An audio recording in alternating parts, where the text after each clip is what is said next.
Now, viewers, the story that we'll be focusing on right now comes in from West Bengal, where Mamata Banerjee government has presented the last full-fledged budget of this tenure. This happened yesterday. The state government made a series of announcements in this budget and asserted that the focus is on social welfare and women empowerment. However, the budget is now in the eye of a storm, primarily because of allocation that have been made to the development of minority affairs. The BJP is accusing the TMC of prioritizing their vote banks over the people of the state as a whole. As per this budget for the upcoming financial year, the Minority Affairs and Madrasa Education Department has been allocated over 5,600 crore rupees. The allocations to several other departments pale in comparison to that of this particular allocation. Even infrastructure and industries have got way less allocations. So let's now give you a breakdown of these allocations that have been made in this budget. Why is it important? Because this is also the pitch that Mamata Banerjee seems to be making ahead of the assembly elections that will be due in 2026. So here is a breakdown. To put things in context, we've put them side by side. For Minority Affairs and Madrasa Education, 5,602.29 crores. For power, for electricity supply, 4,141 crores. For welfare of backward classes in the entire state, 2,420 crores is all that has been allocated, which is less than half of the one allocated for minority affairs. Then there is a 2,273 odd crore rupees allocated for transport in the state, which is again way lesser. Then for MSME sector, for the medium and small scale industries in the state, just paltry 1,228 crores have been allocated in this budget. And then for the development of North Bengal, it is just 866 crores. Why this is going to be important is because North Bengal is where BJP is very strong compared to the TMC. North Bengal is where most of its core voters are. So look at the comparisons there, and you can also see not just economics, but also politics playing out in these numbers. And now, miffed with this budget, understandably, the BJP has hit out at the West Bengal government. BJP is accusing the TMC of prioritizing appeasement politics over fixing issues like unemployment, infrastructure that impact the population as a whole. BJP is claiming that the TMC is putting vote bank politics above aspirations of the youth and people of the state. So this has been reported in the media, and obviously the West Bengal government will need to give a justification that when it comes to MSME, which employs a very, very large number of people, not just in the state but across the country in different states, in which that employment is not based on any religion or caste or creed or anything like that. It's a secular employment in industry which contributes to the economy. If that gets, as the media is reporting, 1,200 crores versus, say, madrasa education and other such things for minorities, getting 5,000 crores, which means 4 times more, or another way of looking at it is 400% more than what is allotted for MSME, then obviously people are going to wonder, is there an agenda in operation here? Are the priorities correct from the budget's perspective? Is it in the larger interest of all the citizens of West Bengal? So these are issues that the government there would have to clarify. So what does the TMC have to say about this? The primary indications from reactions are that they are not addressing the issue directly, instead blaming the center. How is that? Listen in.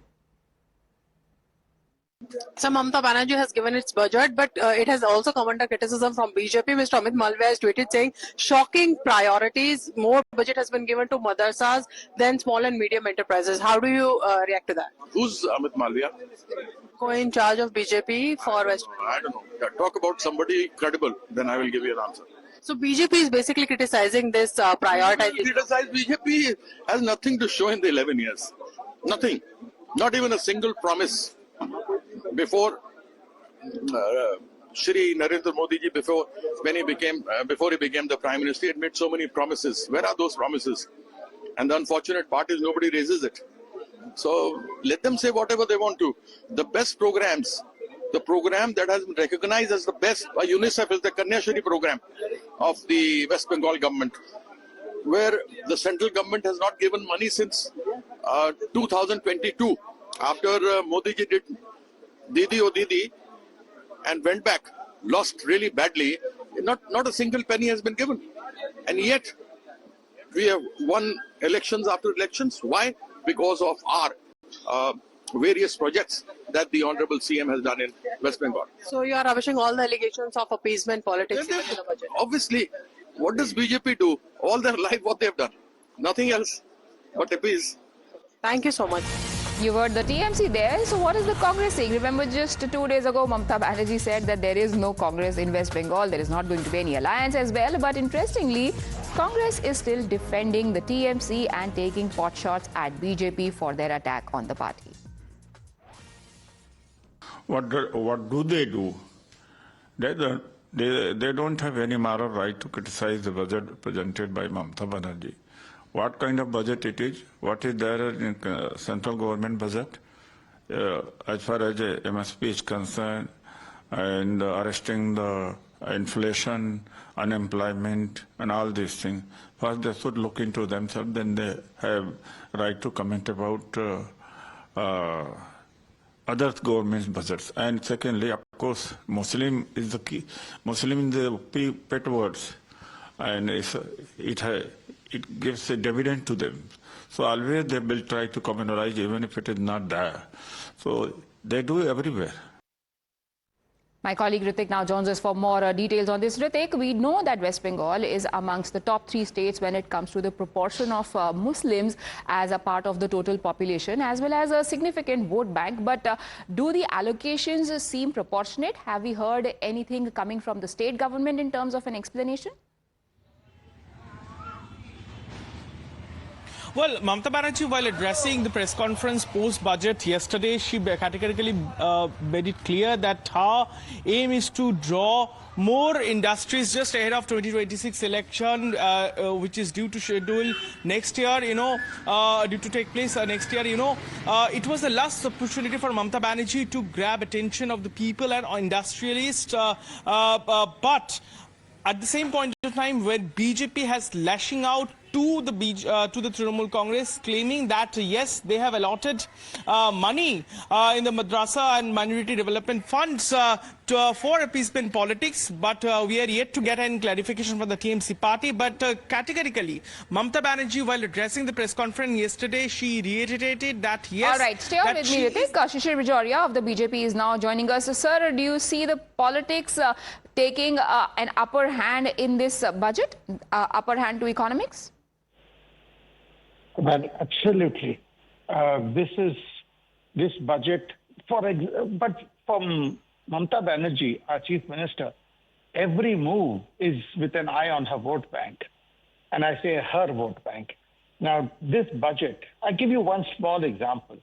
MSME sector, which we know is the sector which drives the country forward, which drives any state forward, got an allotment of only 1,200 crores.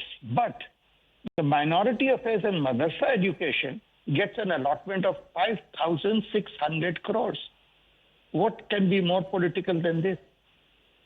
The non-conventional energy gets allotment only of 82 crores, but North Bengal, because she's very poor and she's desperate to break in North Bengal, gets 866 crores, 10 times.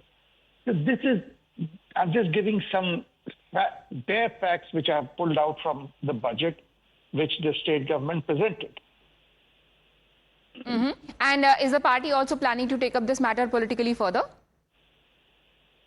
We have, our political agenda is very simple. It's to people know what is happening in West Bengal. We have to convince them that to take the state out of this rut that the state has fallen into, first 34 years of left rule, and then now 3 terms of Mamata misrule. The West Bengal, which was #1 state in the country, has to climb back to that position that today, unfortunately, we are #1 at the bottom. Sir, would you think that this also means almost like sounding of the poll bugle? After Delhi being taken away from Aam Aadmi Party, West Bengal is perhaps the next biggest challenge in front of the BJP? Haryana, Maharashtra, Delhi, and definitely a challenge, but this challenge this time, 2026, we will add the fourth state after these 3 victories. All right. Thank you, Mr. Bajoria, for joining us.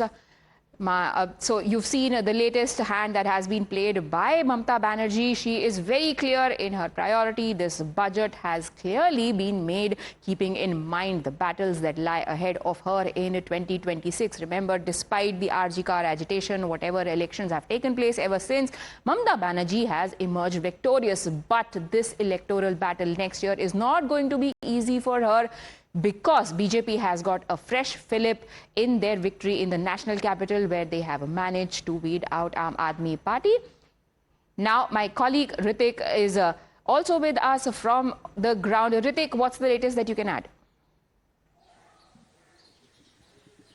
Well, we have TMC's leader and spokesperson Riju Datta with us, so I will toss him. Sir, the way the BJP is attacking your ruling dispensation for doing appeasement politics through this budget, and it was perhaps the last attempt to woo industrialists to the Bengal just ahead of Lok Sabha, Assembly election. What is your take on this? Look, yesterday Mamata Banerjee has delivered a 3.89 lakh crore budget. Out of that, let me give you some key numbers. Bengal's GSDP has grown by 6.8%. Industrial sector registered a growth of 7.3%. Service sector by 7.8%. Agriculture allied sector 4.2%. Health sector by 9%. And 1.72 crore people have been pulled out of poverty. This is a pro-people budget. Now, this word pro-people is not in BJP's dictionary. The only thing that is there in BJP's dictionary is Islamophobia. They are an anti-constitutional party. They do not believe in the peace and harmony of this country, and they are against Muslims. So they will always bring this narrative of appeasement politics. But when a chapdi like Amit Malviya talks about Trinamool Congress and their budget, let me ask them that when his boss promised 15 lakhs in every bank account, 2 crore jobs per year, 100 smart cities, pakka houses by 2022, toilets in every houses by 2023. What happened to those promises? So before Troll Malviya raises a finger at Trinamool Congress, ask him to go to his boss and ask him, Mr. Narendra Modi, who's roaming around in Paris, why they have not delivered on their promises. Okay, but Malviya is also saying that there is no job opportunities for the youth of the state. Our inflation rate is better than the central average, and our employment rate is 10 times better than the national average. 10 times better than the national average. My only humble request to Amit Malviya is, please sort out your own backyard before you point a finger at others. Okay, that's a very strong reaction we are getting. Perhaps this is the first reaction from the Trinamool Congress since this Tutu Meme initiated over the budget that was being tabled by the Mamata-led government yesterday at the State Assembly. The temperatures have already started rising. Next year is going to be the big battle for Bengal. Thank you, Ritik, for joining us. We take a very quick break.